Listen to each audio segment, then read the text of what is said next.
Kabanata 1701. Nako, nagkamali si Lucian. Hindi maaaring basta-basta pumunta si Edwin sa tabi ni Lucian. Kung wala ang mga tagubilin ni Benjamin, hindi siya gagawa ng mga desisyon sa kanyang sarili. Si Edwin ay walang alinlangan na isang napakahusay na butler at naisip niya ang lugar na iyon bilang kanyang sariling tahanan. Kung aalis siya, mahihirapan ang pamilya na magkaroon ng maayos na pagkain. Busy ako, tinanggihan ni Edwin. Pinakamalakas na tumawa sina Kingsley at Sean. Chief Zabel, huwag mo nang isipin ang bagay na ito. Mas mabuting makinig ka na lang sa amin. Baka pumayag si Edwin. Humigop ng red wine si Kingsley, nag-aalok ng payo kay Lucian. Itinaas ni Edwin ang kanyang tingin, tumingin kay Kingsley. Ano ang pinag-usapan ninyo? Nagpaplano ba sila laban sa akin? Isang mapait na ngiti ang ibinigay ni Kingsley. Wala akong sinabi. Inalis ni Edwin ang kanyang tingin. Sinulyapan ni Lucian ang mahiyain na kilos ni na Kingsley at Sean at ipinahayag ito kay Edwin. Iminungkahi nila sa akin na maghanda ka ng dagdag na bahagi ng aking pagkain dito araw-araw at pagkatapos ay ihatid ito sa akin. Without it'll taste the same as dining on the spot. Hindi ito magiging pareho. To think na gagawin nila ang planong iyon. Ang halaga ng express delivery na iyon ay napakataas na maaari sana akong kumain sa isang 5-star restaurant, natatawa si Edwin. Hindi masamang ideya iyon, ngunit kung ipapadala natin ito sa pamamagitan ng express delivery, makakain lamang ito ni Chief Zabel sa susunod na pagkain. Kung gusto ni Lucian naman ng halian, kailangan niyang ihanda ito sa umaga, kasama ang plano niyang kainin sa hapon. Sa kabila ng pagkakaroon ng oras, distansya, at kahit pagkakabukod, imposibleng gayahin ang epekto ng pagkain nito pagkatapos na alisin ito sa kalan. Maraming mga pinggan ang magbabago ng kulay, at maging ang kanilang lasa ay makabuluhang bawasan. Walang pagkakaiba sa pag-order ng takeout. Ang pagkakaroon ng isang bagay ay mas mabuti kaysa sa wala sa lahat. Hindi mo kailangang gawin ito araw-araw.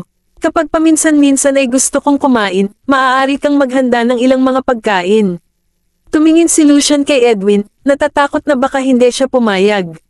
Walang issue dyan, nangangahulugan lamang ito ng paghahanda ng kaunti pang pagkain at magtabi para sa iyo.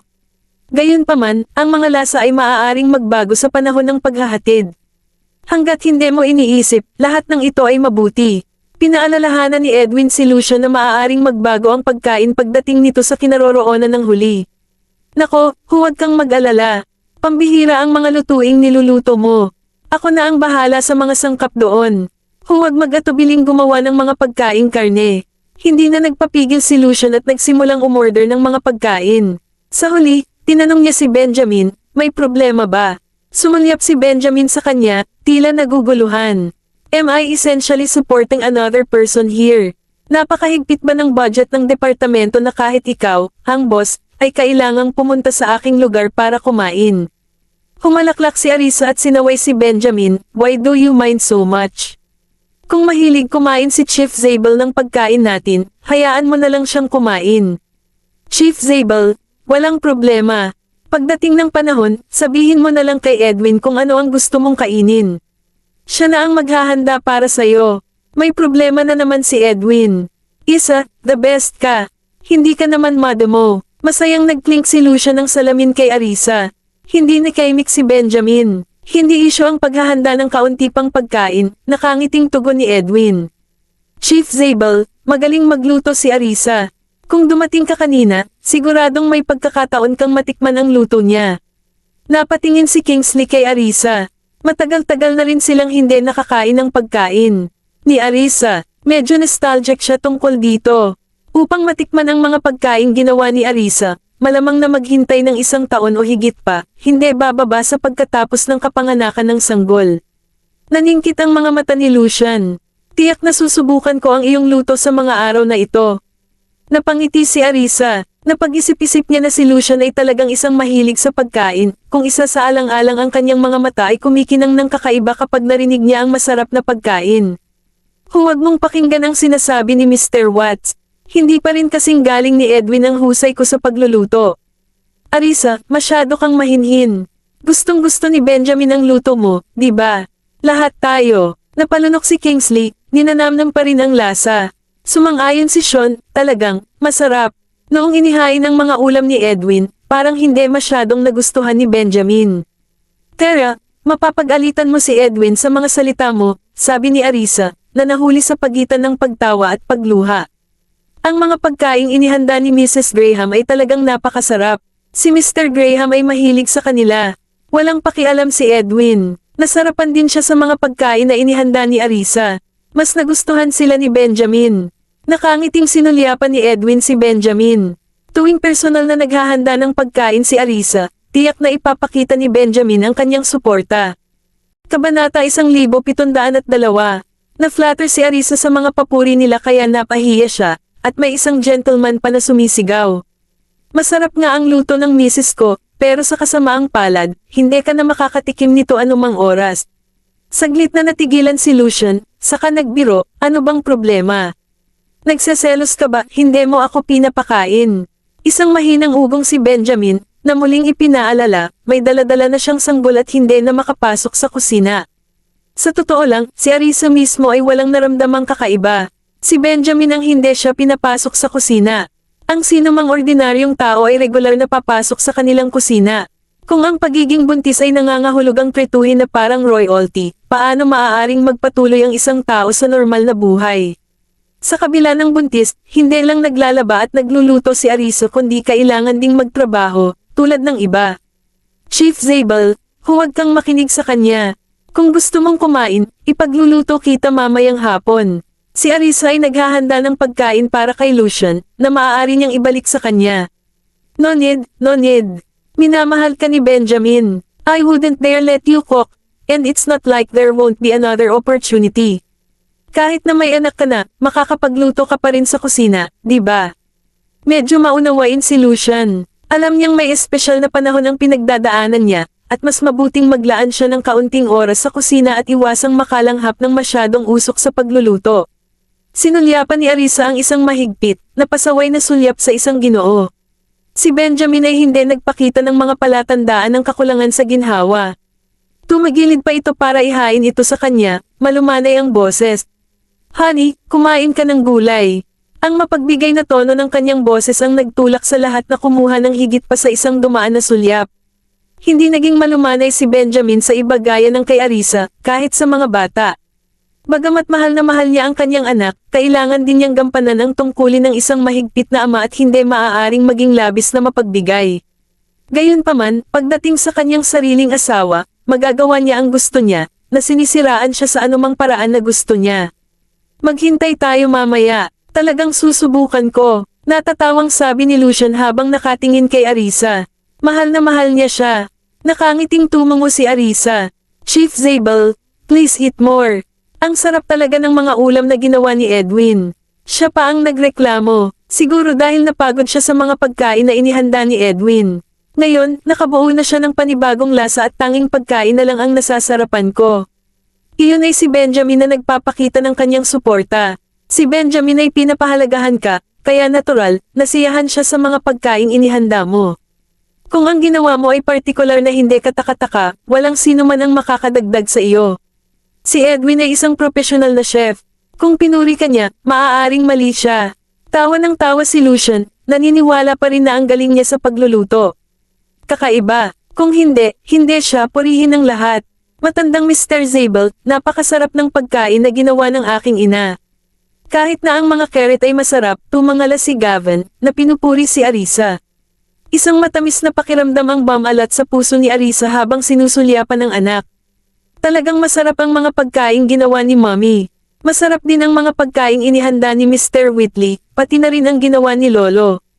Lahat masarap, we all love it. Sa isang masayang ngiti, naningkit ang mga mata ni Timothy. Nasarapan siya sa mga pagkaing niluto ng sinuman sa 3 taong binanggit niya. Sina Arisa, Edwin, at Mary ay nagpamalas ng masasayang ngiti. Oo, magkaiba ang luto ni na Mommy, Mr. Whitley, at Lola, pero masarap lahat. Iba't iba ang luto nila, sabi ni Jasper na puno. Nang kasiyahan ang mukha, nagsalita si Lucian na walang katapusang paghanga. Kung ako ay nagtatrabaho sa paligid, tiyak na pupunta ako sa iyong lugar para kumain araw-araw. Ang pagkakaroon ng mga masasarap na pagkain araw-araw ay magiging ganap na nakakagaling. Parehong naramdaman ni na Kingsley at Sean. Buti na lang at nasa Delmore sila at madalas na nagpupunta para sa libreng pagkain. Matandang Mr. Zabel, kapag may pahinga ka, maaari kang pumunta sa aming bahay at kumain ng mga pagkain ito, nakangiting sabi ni Zachary sa kanya. Sana kaya ko, alam mo, hindi mo alam na ang trabaho ko ay hindi talaga nagbibigay ng mahabang oras ng pahinga. Medyo abala ako, sagot ni Lucian. Ha, kung ganoon, hindi kami mangangahas na gawin ang parehong trabaho tulad mo. Walang oras para magpahinga, masyadong nakakapagod, nagtatakang bulalas ni Jasper. Pakiramdam niya ay mas maganda ang pagkakaroon ng oras para maglaro. Katulad noong sobrang busy ni Mommy noon na wala siyang oras para samahan sila, ang hirap siguro. Hindi siya makapagpahinga ng maayos. Nakakatakot, tumango si Oliver bilang pagsang-ayon. Ang pagtatrabaho sa buong araw ay talagang nakakapagod. Nang makitang umaatres ang mga kabataan, mabilis na nagpaliwanag si Lucian, huwag kang mag-alala, ako lang ang sobrang abala. Ang iba ay nakakakuha pa rin ng kanilang bakasyon. Tinitiyak ko sa iyo, hanggat darating ka sa hinaharap, tiyak na magkakaroon ng mga pista opisyal, at magkakaroon ka rin ng kalayaan na gamitin ang iyong oras. Hindi nakaimik si Benjamin. Kabanata 1703. Pwede bang itigil mo na ang panliligaw sa kanila? Si Benjamin ay may karapatang magsalita. Medyo abala ang trabaho sa organisasyon ni Lucian. Isang malakas na tawa ang pinakawalan ni Lucian. Hindi ko sila niloloko. Kapos lang kami sa mga oras na ito, kaya medyo naging abala kami. Halimbawa, sa kaso mo, karamihan sa trabaho mo ay inaasikaso ng iba. Kaya, kumpara sa iyo, natural na nagiging abala kami. Bakit kasalanan ko na naman? Bahagyang napabuntong hininga si Benjamin, na sinaman siya ng tingin. Ilang beses na tumawa si Lucian. It's not your fault. It's because hindi ko inayos ng maayos ang trabaho. Wala itong kinalaman sa iyo. Hindi napigilan ni na Kingsley at Sean na panoorin ang mabilis na pagsampal ni Lucian sa sariling mukha. Chief Zabel, nabanggit mo lang na si Benjamin ang dahilan ng iyong mabigat na trabaho, paalala ni Kingsley sa kanya. Sinabi ko na ba, baka lasing ako, nagbubuga ng kalokohan. Huwag mong seryosohin. Si Lucian ay medyo makapal ang balat, lalo na dahil natatakot siya na si Benjamin ay magtapon ng tuwalya at umalis.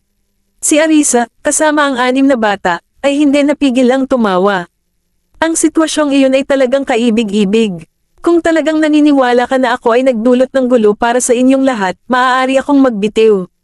Maaari kang maghanap ng mas may kakayahan. Itinaas ni Benjamin ang kanyang baso ng alak, pinaikot-ikot ang alak sa loob. Ang kanyang mga aksyon ay tila mapaglarong, ngunit hindi ganap na ganoon. No, absolutely not. Nagbibiro lang ako kanina. Seryoso ka ba talaga? Sabi ko sa'yo, pag quits ka, aalis na rin ako. Hayaan mo silang hanapin ka. Nagbabanta pa si Lucian. Isang malamig na tawa ang pinakawalan ni Benjamin, na patuloy na tinutuya si Lucian, hindi ba't mas mabuti, mas nakaka-relax para sa inyong lahat, nang wala ako sa tabi. Bahagyang kumaibat ang sulok ng bibig ni Lucian. Sa ganoong paraan, mas lalo tayong ma-overwhelm. I think I should hire a few more people, although wala pa akong nakikitang outstanding candidates. Sumunyap si Lucian kay Benjamin at nagtanong, kung may iniisip ka, maaari mo silang irekomende sa akin. Bahagyang tumaas ang kilay ni Benjamin. May nasa isip talaga siya. May tao ka ba? Natuwa si Lucian nang mapansin niyang nagbago ang ekspresyon ni Benjamin. Sinaman siya ng tingin ni Benjamin. May isang angkop na tao, ngunit kailangan pa rin nila ng ilang patnubay. Hindi problema yon, pero sino sila? Kilala ko ba sila? Tanong pa ni Lucian. Napalingon din ang lahat kay Benjamin, na curious kung sino ang taong iyon. Habang kumakain ay pinagmamasdan ni Arisa ang lalaki na curious kung sino ito. Huwag masyadong umasa, baka hindi siya pumayag, babala ni Benjamin kay Lucian. Sino ba ang hahamak na magtrabaho sa National Security Agency? Ito ay isang bagay na pinapangarap ng napakaraming tao ngunit hinding-hindi makakamit. At saka, dahil napunta siya sa ilalim ng iyong pakpak, sinisiguro ko sa iyo, hanggat hindi siya nagkakamali, pumikit ako. Inaasahan ni Lucian ang rekomendasyon ni Benjamin, alam niyang magiging Kat-Angie tangi ang kandidato. Pagkatapos ng lahat, si Benjamin ay may kakayahan sa paghusga sa mga tao ng tumpak. Sa gulat ni Lucian, may tinatago si Benjamin. Kung hindi niya ito binanggit, plano ba niyang hindi irekomenda ang misteryosong taong ito? Sino ito? Gusto pang malaman ni Arisa. May pagkakataon na makilala pa niya ang mga ito. Matalim ang tingin ni Benjamin sa kanya. Ito ay isang taong kilala mo at medyo pamilyar. May kakilala ako. Lalong naging curious si Arisa. Sino ito? Sino ang Katanji Tangi sa tabi ko na talagang nakakuha ng pabor ni Benjamin at may rekomenda para sa isang posisyon sa National Security Agency?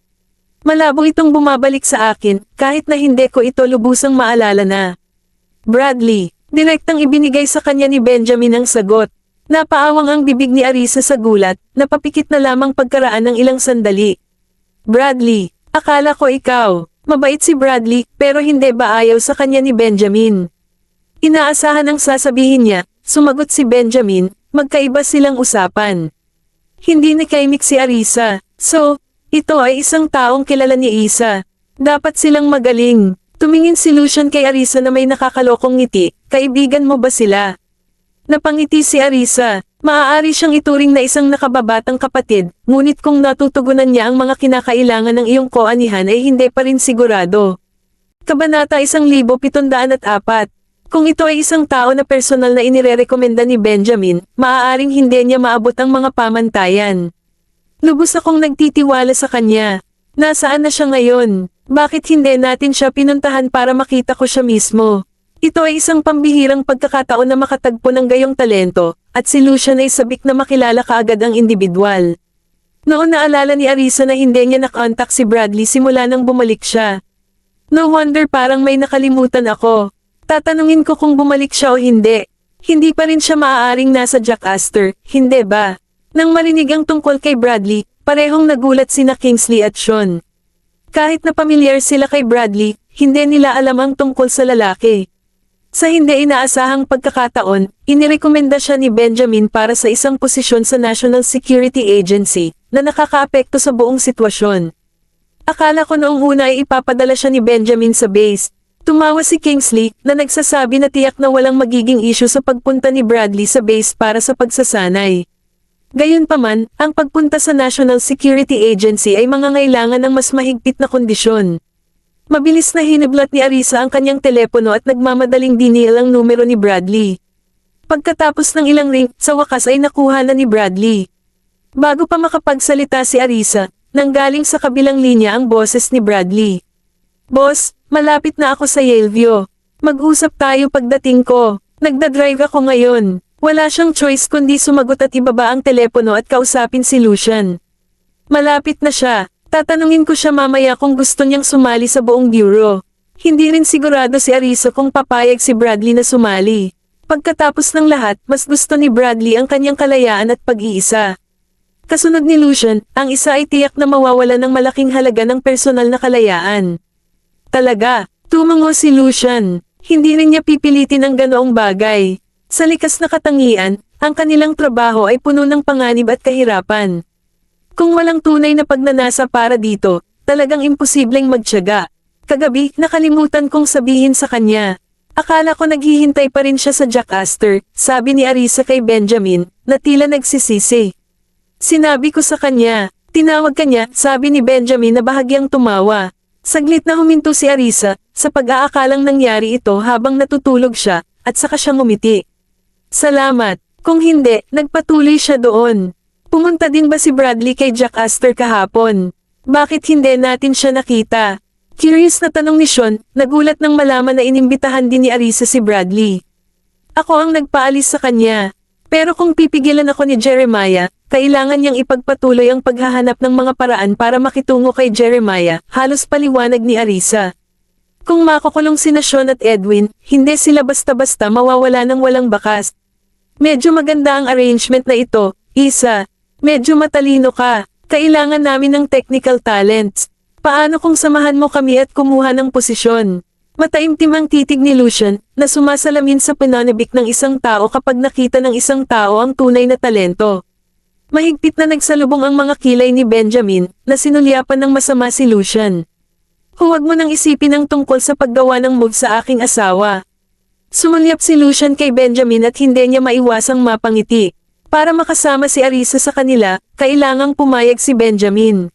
Isa, palagi mong kinukonsidera ang side ni Jeremiah. Kung hindi ka pumayag, magugulat ako. May halong biro, pinanood ni Lucian kung ano ang sasabihin ni Arisa.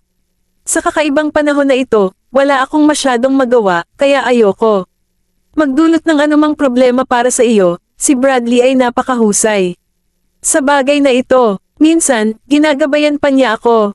Inirerekomenda din ni Arisa si Bradley dahil siguradong kabilang sa nangungunang sa mundo ang kanyang technical skills. Nagningning ang mga mata ni Lucian. Sinabi mo lang na baka hindi niya matugunan ang aming mga kinakailangan. Gayunpaman, sa nakikita ko, hindi lamang niya natutugunan ang mga ito ngunit lumalampas din sa aking mga inaasahan. Hindi makapaniwalang tumingin sina Kingsley at Sean kay Arisa. Arisa, ganoon ba talaga kahanga si Bradley? Alam lang nila na medyo magaling si Bradley sa mga laro pero wala talaga silang alam sa aspetong iyon sa kanya. Mr. Watts, Mr. Bailey, natutunan namin ang aming computer at mga kasanayan sa pag-hack mula kay Mr. Hinton. Medyo gusto ni Zack Airy si Bradley at sinuportahan ang huli. Nang maglaon, nang matuklasan ni Arisa na gusto nilang gawin iyon, nagsimula siyang magturo sa kanila ng higit patungkol dito. Mahal ni na Oliver, Jasper, at Jessie si Bradley. Nagtatakang tumingin sa kanila si Lucian. Alam mo lahat ng hack. Ilang taon na ba sila natuto ng mga ganoong bagay sa murang edad? Kabanata 1705. Oo, ginagawa namin. Inayos ni Oliver ang suot niyang salamin, saglit na tumingin kay Timothy. Kaya ko rin, pero nasa learning phase pa siya. Tiningnan ni Lucian ang grupo ng mga kabataan, talagang hindi ito makapaniwala. Pagkatapos, bumalik ang tingin niya kay Gavin, na kalmadong kumakain. Ano ang tungkol sa kanya? Ang batang iyon ay palaging nasa tabi ni Benjamin, kaya walang alinlangan na siya ay may kakayahan, ngunit siya ay madalas na nagsasalita ng kaunti. Hindi malinaw kung itinuro ni Benjamin sa bata ang mga bagay na iyon o hindi. Si Gavin ang pinakamalakas, sabi ni Zack Airy, sabay tingin kay Gavin, na kumakain pa rin. Sa puntong iyon, tuluyang tumigil si Gavin. Pinunasan ng bata ang bibig bago sumagot. Mas matalino ka kaysa sa akin. Wow! Nagsimula pa silang purihin ang isa't isa. Lumiwanag ang mga mata ni Lucian nang sabihin niya kay Benjamin, Benjamin, ang iyong mga anak ay pambihira. Napakabata, ngunit alam na nila ang pag-hack. Kapag sila ay lumaki, kahit isa sa kanila ay dapat sumama sa amin. Kapag dumating ang oras na iyon, hindi ka dapat mag-atubiling. Sinamon siya ng tingin ni Benjamin. Gusto man nilang pumasok o hindi, negosyo nila iyon. Huwag mong kalimutan ang sinabi mo. Masayang bulalas ni Lucian. Natuwa si Arisa nang makita kung gaano kahalaga ni Lucian ang mga bata. Kung ang mga bata ay makapasok sa ahensya o hindi sa hinaharap ay ganap na nakasalalay sa sariling mga pagpipilian ng mga bata. Sila, bilang mga magulang, ay hindi makikialam. Hanggat masaya ang mga bata, ang suporta mula sa kanilang mga magulang ang mahalaga. Sa sandaling iyon, umalangaw-ngaw ang tunog ng makina mula sa pintuan. Hulaan ng lahat na si Bradley ang dumating. Titingnan ko kung si Mr. Hinton. Ibinaba ni Jessie ang kanyang mangkok at tumakbo patungo sa pintuan. Nang makita si Bradley, tuwang-tuwa ang batang babae. Mr. Hinton, matagal na. Dala ni Bradley ang isang bag na puno ng pagkain, binili lahat para sa kanila. Gamit ang isang braso, sinandok niya ang batang babae at hinalikan ito sa mukha. Namimiss mo ba ako? Ako, sabi ni Jessie na may kumikislap ng ngiti. Ako talaga. Binuhat siya ni Bradley papasok ng bahay. Nasaan ang mga kapatid mo? Kumakain sila Mr. Hinton, hindi ka pa ba kumakain? Halika samahan mo kami dali. Hinihintay ka nilang lahat. Nakangisi si Jessie sa kanya. Gumugol siya ng ilang oras sa pangangasiwa sa trabaho sa Rutisia Village hindi pa katagal. Dahil ilang araw siyang hindi nakikita ng personal, naisip ni Jessie na mas maitim si Bradley sa malapitan. Sige. Pagkatapos ilagay ang merienda sa sala, binuhat ni Bradley ang batang babae papunta sa dining room. Bradley, halika na at kumain na. Sinenyasan siya ni Arisa, hinihimok siyang lumapit. Sige na, tumawa ang tugon ni Bradley, na binuhat ang batang babae. Inilagay na ng mga kasambahay ang bowl at mga gamit sa mesa sa tabi ni Kingsley. Nang makitang naruroon ang lahat, kasama ang isang hindi pamilyar na mukha, nagmamadaling umalis si Bradley para maghugas ng kamay, maghuhugas ako ng kamay. Ano sa tingin mo? Tanong ni Benjamin kay Lucian. Napatingin din si Arisa, medyo magaling siya. Nag-thumbs up si Lucian na halatang natutuwa sa taong tinitingnan niya. Tuwang-tuwa si Arisa, parang kapatid niya si Bradley sa kanya. Kung makapasok siya sa National Security Agency, magiging masaya siya para sa kanya. Nang bumalik si Bradley, Tinawag siya ni Benjamin sa kanyang tabi. Ginoong Graham, tumingin si Bradley kay Benjamin, na medyo nagi-guilty. Siya ay nag-aalala na si Benjamin ay naghahanap sa kanya upang ayusin ang mga puntos. Huwag kang kabahan. Si Benjamin, na nauunawaan ang kanyang mga iniisip, ay ipinakilala siya kay Lucian. Ang ginoong ito ay ang pinuno ng National Security Agency, Chief Zabel. Nagustuhan ka niya. Gusto mo bang sumali sa kanyang ahensya? Medyo natarante si Bradley, pero binati pa rin niya si Lucian. Magandang araw, punong Zabel. Nang makita siyang nakalaan, tumawa si Lucian. Huwag kang kabahan. You can take your time to think. There's no need for you to respond right now. Kain muna tayo. Oh, tumango si Bradley. Umupo, at sinulyapan si Arisa. Binigyan siya ni Arisa ng nakakaaliw ng ngiti. Kumain muna tayo. Mamaya na tayo mag-usap. Sige, nagpahinga si Bradley, pagkatapos ay tahimik na sinisiyasat si Kingsley. Ano ang nangyayari? Tumawa si Kingsley, kusa namang nang aasar. Nagustuhan ka ni Chief Zabel. Ha, si Bradley ay mukhang lubos na namangha. Medyo namutla pa nga ang mukha niyang nababalot ng araw, talaga. Ganoon ba ang preference niya? Bagamat hindi alam ni Arisa kung ano ang sinabi ni Kingsley kay Bradley, naramdaman niyang hindi ito nararapat. Mr. Watts, mangyaring huwag takutin si Bradley. Hehe, Arisa, hindi ako mangangahas. Isang awkward na tawa ang ibinigay ni Kingsley. Kabanata 1706. Sumangyap si Bradley kay Arisa, sinalubong ang tingin nito, pagkatapos ay lumingon kay Kingsley. Hindi napigilan ni Kingsley na matawa. Nakatitig sa kanya, kusa pa siyang nagtanong, bakit mo ako tinatitigan?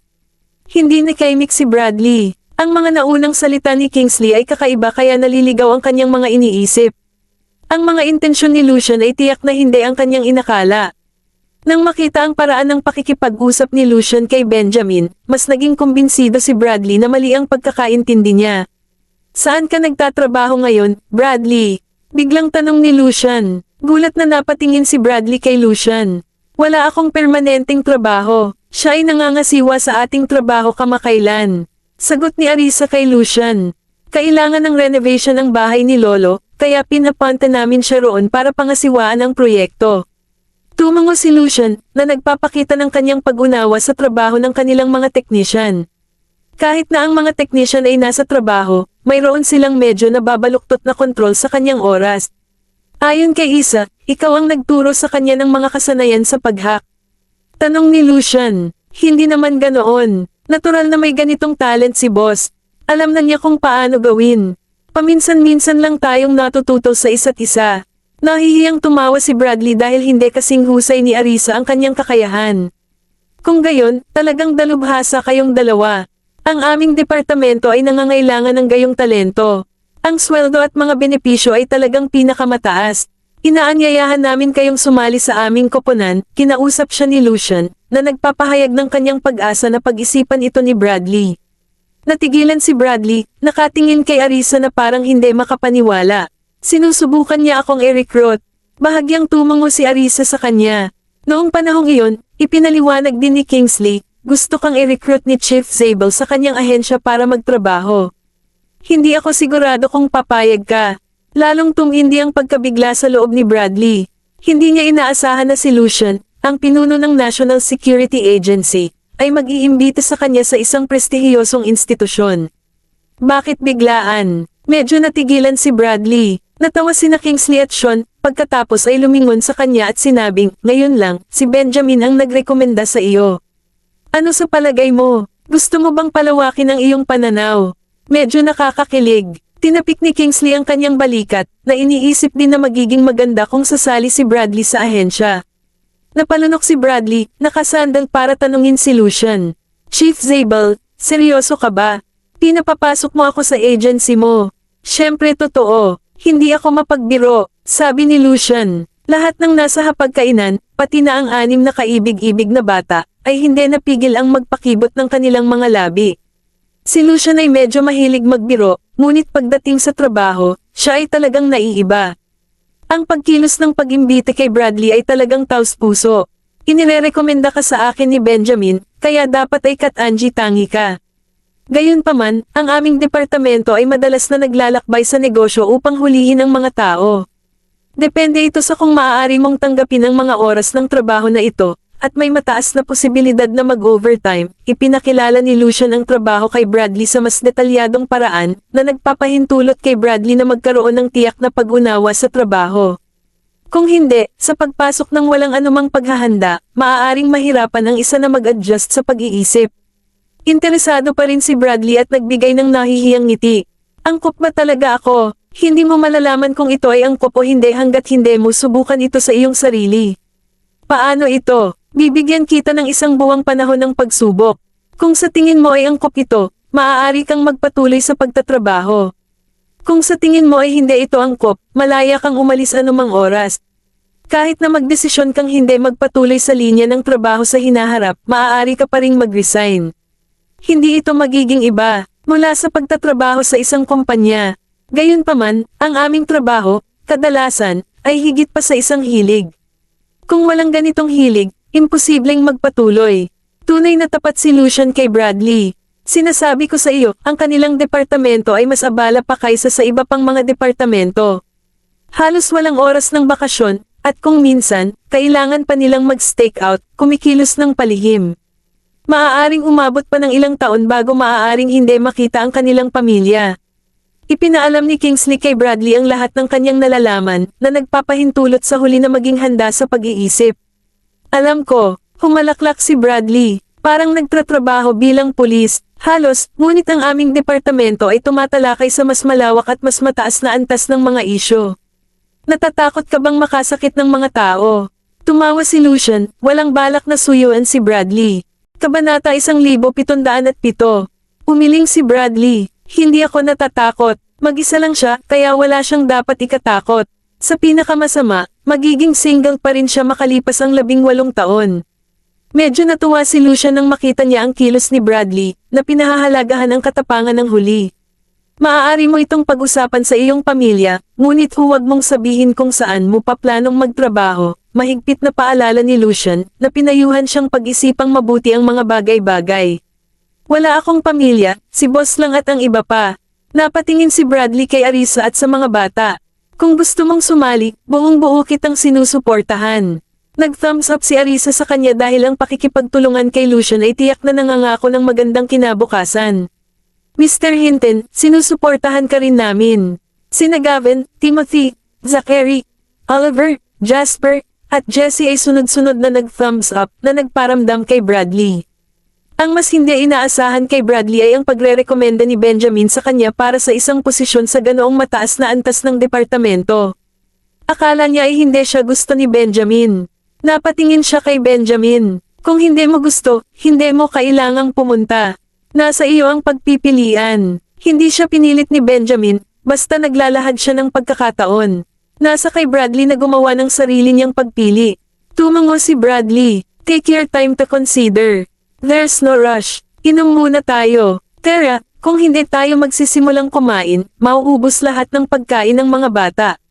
Tawag ni Lucian, itinaas ang baso para senadoryasan ang lahat na magkadikit ang kanilang mga baso. Halika, halika, nakisabay din si Sean sa pagsigaw. Itinaas ng lahat ang kanilang mga baso, at silang lahat ay sama-samang nasiyahan sa masarap na pagkain. Si Arisa, kasama ang mga bata at si Mary, ay hindi umiinom ng anumang alak. Nakatutok lang sila sa pagkain nila. Pagkatapos nilang kumain, inilabas ni Mary ang mga bata upang maglaro. Si Arisa naman ay umupo sa hapagkainan, balak niyang samahan si Lucian, ang kanilang tinitingalang panauhin. Go and rest. There's no need for you to stay here. Tumagilid si Benjamin, nakipag-usap kay Arisa. Sinulyapan siya ni Arisa, mahinang tumugon, ayos lang. Umupo lang ako saglit. Isa, kapag busog ka na, huwag kang mag-atubiling gumalaw. Hindi mo na kailangang manatili dito sa amin. Kaming mga matatanda, gusto pa naming ipagpatuloy ang pag-inom. Pumunta ka at makipaglaro sa mga bata. Si Lucian, tulad ng isang matanda, ay nagwagayway ng kamay sa kanya, na nagpapahiwatig na hindi na niya kailangan pang samahan sila. Ngumiti si Arisa, pupunta ako pagkatapos. Mag-uubos kayong lahat sa pagkain. Talaga, tumango si Lucian. Walang natira sa hapagkainan. Iminuwestro ni Kingsley si Bradley, at umupo sila sa tapat nito. Ito ay medyo kakaiba na ang lahat ay nakaupo sa isang tabi. Maghahanda pa ako ng 2 pang ulam. Napansin ni Edwin na walang masyadong pagkain na kasama sa inumin, kaya't tumayo siya para maghanda sa kusina. Partikular na nag-order si Lucian ng 2. Hindi napigilan ni Edwin na matawa. Chief Zabel, huli na ang pork jerky na in-order mo. Itabi natin para sa susunod. Maghanda ka na lang ng ilang simpleng pagkain, bilin ni Benjamin kay Edwin, na humiling sa kanya na huwag gumawa ng anumang bagay na masyadong komplikado. Oo, Mr. Graham, sagot ni Edwin bago nag-abala sa loob ng bahay. Kung may mga pork jerkies lang na makakain. Ang tagal ko nang hindi nakakain, dinilaan ni Lucian ang kanyang mga labi. Sina Sean, Kingsley, at Bradley ay hindi napigil ang tumawa. Gusto mo bang subukan ang bawat ulam habang nandito ka? Sinulyapan ni Benjamin si Lucian, na wala nang masabi sa mata ko na ugali ng huli. Pinaikit ni Lucian ang kanyang mga mata na may nakakalokong ngiti. Mukhang, napakagandang ideya iyon, ngunit nakakalungkot na kailangan kong bumalik ngayong hapon. Kung hindi, tiyak na ipapagawa sa akin ni Edwin. Bakit hindi mo hintayin na matapos magluto si Edwin? Saka mo na iuuwi. Natatawang sabi ni Kingsley, talagang sapat na ang oras na ito. Kung isakay ko ito sa eroplano, maglalaway ako sa iba sa inggit, napaisip si Lucian at hindi napigil ang mapatawa. Lumingon siya sa kusina at tinawag, Edwin, maghanda ka na rin ng pork jerky. Iuuwi ko sila mamayang hapon. Lumakad si Edwin sa pintuan, humihingi ng paumanhin, Chief Zabel, wala tayong pork jerky sa bahay. Aabutin ng kalahating oras bago sila may hatid. Sigurado ka bang may sapat kang oras? Pasado 1:00 na sa puntong iyon, at sa oras na may hatid ang mga hilaw na materyales, magiging 2 na. Kahit na pagkatapos ng maikling paghahanda ng mga ito, aabutin pa rin ng hindi bababa sa kalahating oras bago sila maluto. Aabutin ng hindi bababa sa 1 oras bago ito magawa, at kapag natapos na ito, mag-aalas 4 na ng hapon. Ang flight ko ay 6:00, sabi ni Lucian kay Edwin, na ipinauubaya sa huli kong may sapat na oras. Sige, tatawag na ako para may hatid. Kung nagmamadali ka, pwede mo nang bawiin at ihanda mo na ang sarili mo, Edwin chuckled, deciding not to bother with him. Sa karamihan, ihahanda niya ang mga sangkap at ipapagawa si Lucian sa bahay. Kabanata 1708. Talagang may sapat na oras. Hindi ako humihingi ng marami para sa pork jerky, sabi ni Lucian. Napaawang ang sulok ng bibig ni Edwin. Hulaan mo oras na para magtrabaho. Nagmamadaling tumawag si Edwin sa telepono para may hatid ang mga sangkap, pagkatapos ay pumasok siya para magprito ng ilang ulam. Aalis ka na, Chief Zabel. Nagulat si Bradley. Akala niya ay mananatili si Lucian doon ng ilang araw. Kahapon, sa tabi ni Jack Astor, may nakita siyang tao mula sa malayo, ngunit hindi siya sigurado sa partikular na katayuan ni Lucian. Nang umalis sila, bumalik din siya sa Delmore, siya lang ang nagmamaneho. Sa hindi inaasahang pagkakataon, nasira ang sasakyan sa kalagitnaan ng biyahe. Mabuti na lang at tinawag siya ni Benjamin at nagpadala ng 2 bodyguard para tumulong. Pagkatapos ng maraming kahirapan, sa wakas ay bumalik sila sa Delmore, at halos umaga na. Pagkatapos umuwi para umidlip, pumunta si Bradley sa Yaleview. Talagang naantala ang trabaho, hindi na ako makakatagal pa rito. Sumulyap si Lucian sa kanya. Kung nakapagdesisyon ka na, maaari kitang dalhin doon mamayang hapon. O kailangan mo ng ilang araw para pag-isipan ito. Walang kamag-anak si Bradley, kaya siya ang pinakamalapit kay Arisa. Sinuportahan ni Arisa at ng mga bata ang kanyang trabaho, kaya ano ang kailangan niyang pag-alinlangan. Sasamahan kita sa hapon. Buti na lang may kasama ka. Humalaklak si Bradley. Kung hindi, kailangan niyang maghanap ng sarili niyang daan doon. Maganda. Tuwang-tuwa si Lucian, itinaas ang kanyang baso upang kumakaten sa kanya. Akala ko kailangan mo ng ilang araw para pag-isipan. With an awkward smile, Bradley said, No need. Suportado na ako ni boss. I want to give it a try. Welcome sa team. Naningkit ang mga mata ni Lucian sa sarap. Siya ang pinakamasaya sa lahat.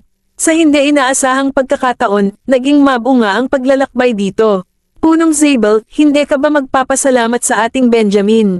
Biro ni Kingsley, kung wala ang rekomendasyon ni Benjamin, hindi magkakaroon ng pagkakataon si Lucian na makilala ang gayong talento. Hindi niya kailangan ng pasasalamat. Ito ay isang bagay na dapat niyang gawin pa rin. Sabi ni Lucian na nakangiti kay Benjamin. Lahat sila ay mula sa iisang ahensya, kaya itinuturing na bahagi ng trabaho ni Benjamin ang paghahanap ng mga tao. Isang mahinang ugong si Benjamin. Mr. Graham, salamat. Ipinahayag ni Bradley ang kanyang pasasalamat, itinaas ang kanyang baso upang kumulatin ang baso ni Benjamin. Itinaas ni Benjamin ang kanyang baso ng alak, inilapat ito sa baso ni Bradley.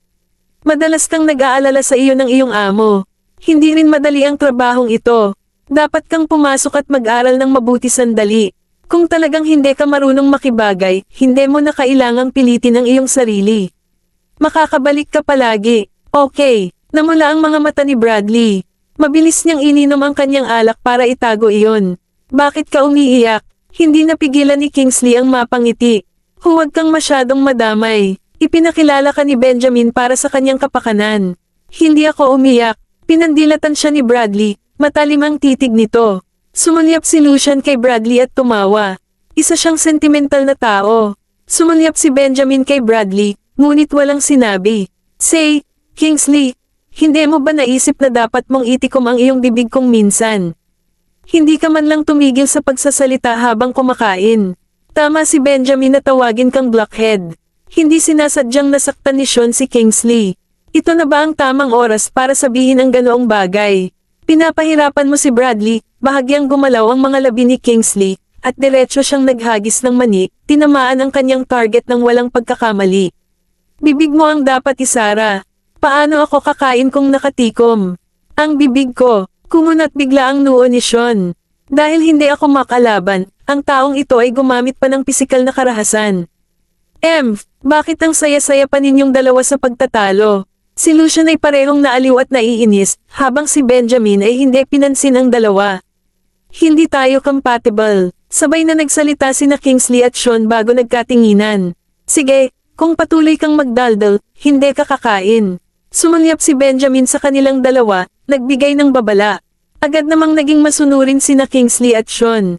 Tahimik na tumawa si Bradley. Inihain ni Edwin ang mga bagong lutong ulam na inihanda niya, saka umupo. Nagpatuloy ang lahat sa pag-inom ng isa pang kalahating oras bago tuluyang umalis sa mesa. Pumunta si Benjamin sa pag-aaral kasama si Lucian para talakayin ang mga bagay-bagay. Lumipat sa sala ang mga walang magawa. Kabanata 1709. Tapos na bang kumain ang lahat? Nauna na si Arisa sa sala, medyo inaantok na ang mga bata kaya umakyat na sila para umidlip. Pinagmamasdan sila ni Mary, hindi nababalot ng pag-aalala. Talaga, marami na akong naranasan. Samandal si Kingsley sa sofa, amoy alak ang mukha, at wala siyang ganang gumalaw. Pinaghalong puti at pula ang ininom nila. Tuwang-tuwa nga si Lucian sa mga inumin, ngunit siya mismo ay hindi komportable.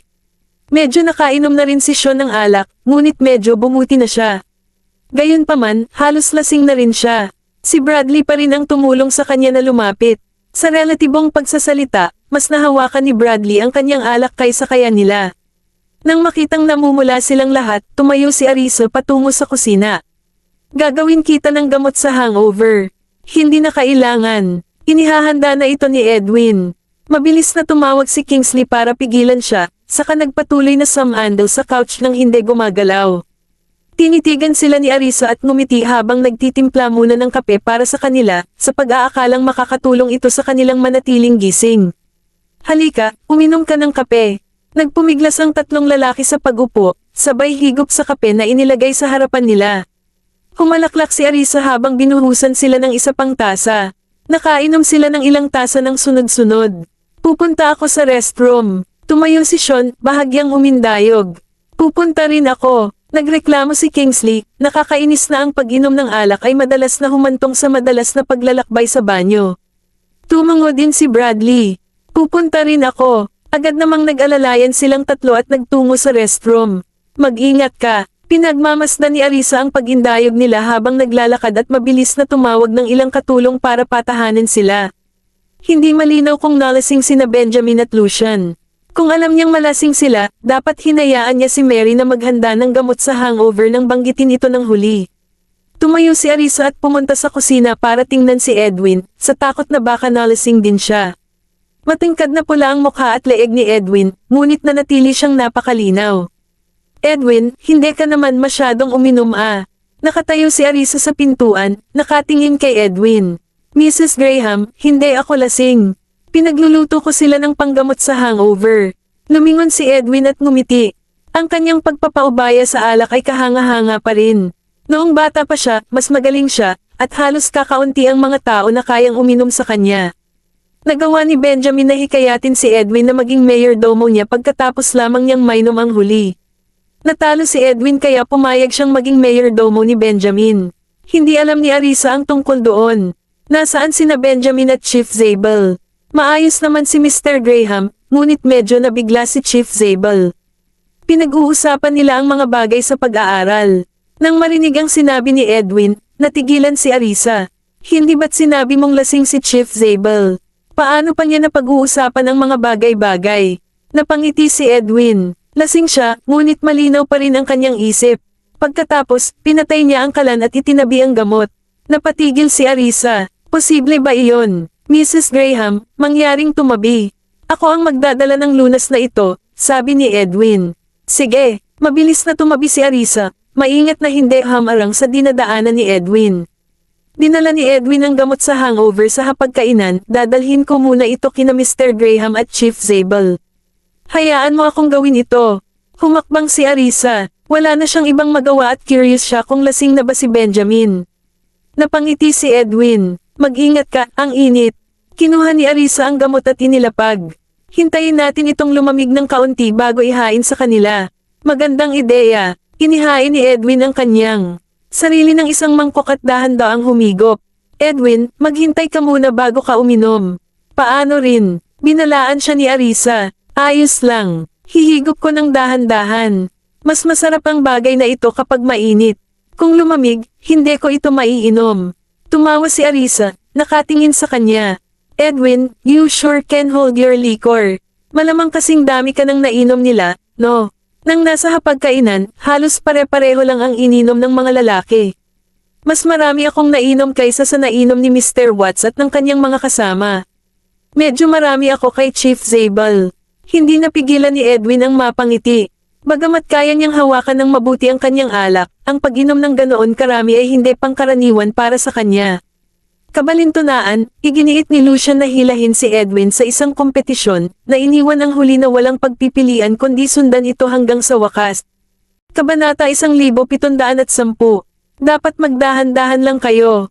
Ang pag-inom ng marami ay magpapahirap sa inyo. Lumapit si Arisa sa refrigerator, naghanap ng kaunti, at kumuha ng mga dalandan. Kumain ka ng maasim. Pinili niya ang pinakamataba para kay Edwin.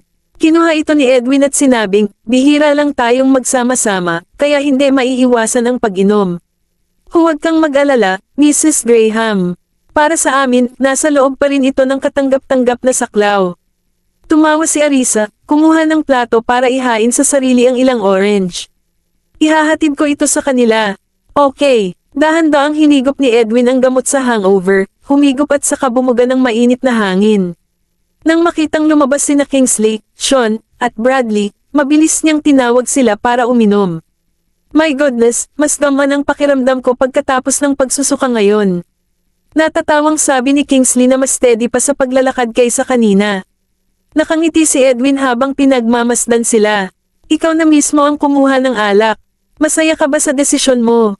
Bahagyang tumawa si Kingsley. Sa susunod, huwag na tayong maghalo ng inumin. Ito ay talagang hindi komportable. Bagamat disente ang alcohol tolerance ni Sean, kulang pa rin ito kumpara sa kanila. Siya ay isang doktor na karaniwang sinisigurado na hindi lasing. Kaya, hindi siya nagkaroon ng maraming pagkakataon upang madagdagan ang kanyang pagpapaubaya sa alkohol. Sa pagkakataong iyon, hindi siya makasuka, mas malala pa ang pakiramdam niya kaysa kanina. Mr. Bailey, okay ka lang ba? Dali, inumin mo itong hangover soup. Pinagmasdan siya ni Edwin na nakasandal sa gilid ng hapagkainan, mukhang hindi komportable, at hinimok siya ng isang salita. Inumin mo habang mainit, nakakaaliw. Kahit na hindi nalalasing, ang pag-inom ng hangover na lunas ay magdudulot pa rin ng relaxation sa buong katawan. Tama. Agad na nagsimulang uminom ang tatlong individual, umupo sa kanilang mga upuan, humihigop habang mainit pa ang lunas. Tumawa si Edwin, ipinahayag ang kanyang pagkagulat na si Bradley ay hindi kasing lasing ng dalawa. Bradley, mukhang may mabuting tolerance ka sa alak. Oo, humalaklak si Bradley. Madalas ka bang umiinom ng alak? Hindi, umiinom lang ako ng kaunti kapag nakikipag-hangout kasama ang mga kaibigan. Si Bradley mismo ay hindi talaga umiinom ng marami. Palagi siyang hindi gaanong lasing kaysa sa iba. Tumango si Edwin bilang pagsang-ayon, na nagpupuri, mabuti, ang kakayahan mong hawakan ang iyong alak ay talagang isang kapuri-puri na katangian.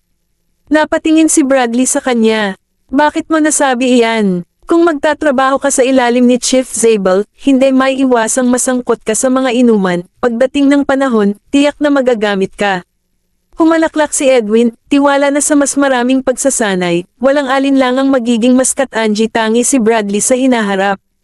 Iinom pa ako, curious na tanong ni Bradley. Hindi mo ba isinasaalang-alang kung anong departamento ito? Nakikipag-ugnayan sila sa mga kilalang tao at mayayamang elite. Kung kinakailangan, kailangan mong magkaila at lumusot sa mataas na lipunan. Paano mo mapapamahalaan kung hindi ka makakainom?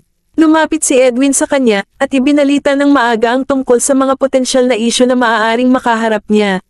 Sinamantala rin niya ang pagkakataong turuan ng nakababatang lalaki ng ilang mga trick kung paano maiwasan ang mahulog sa bitag ng iba. Umupo sa isang tabi sina Kingsley at Sean. Hindi naman talaga sila lasing para mawalan ng malay. Edwin, nagsimula ka na talagang magbahagi ng iyong karunungan. Bakit hindi ka namin nakitang nagtuturo sa amin noon? Tinukso ni Kingsley si Edwin, sinabing talagang hindi nagpigil si Edwin pagdating sa pagbabahagi kay Bradley. Hindi mo kailangan na turuan kita. Araw-araw mong kasama si Mr. Graham, pero wala kang natutunan. Paano kita tuturuan? Mahuhubos ang sarili ko sa kamatayan. Ungol ni Edwin sa sobrang inis. Sina Kingsley at Sean ay nagpalitan ng tahimik na tingin. Ganon na ba tayo kakulit? Hindi na sila pinansin ni Edwin habang patuloy niyang ibinahagi ang kanyang mga karanasan kay Bradley. Kumatok si Arisa sa pinto ng study, pagkatapos, binalans ang isang tray sa isang kamay, binuksan niya ang pinto gamit ang isa pa. Umupo sina Benjamin at Lucian sa tabi ng coffee table. Sa kanyang pagpasok, sabay na tumigil ang dalawa sa kanilang pag-uusap, hindi na nagpatuloy pa. Dahil sa kakaibang katangian ng kanyang trabaho, ayaw ni Benjamin na marinig niya ang labis, dahil madali itong mag-alala. Naistorbo ba kita? Dinalhan kita ng gamot sa hangover. Tumawa si Arisa at mabilis na iniabot sa kanila. Isa, ikaw ay tunay na kahanga-hanga, kahit na naaalala na maghanda ng isang hangover na lunas para sa amin. Benjamin, ang iyong asawa ay hindi kapani-pani walang maalalahanin, hayagang pagpupuri ni Lucian, na halatang mahal si Arisa. Kung may anak akong ganito, araw-araw akong gumising na nakangiti. Tumigil sandali si Arisa. Napatingin din si Benjamin kay Lucian.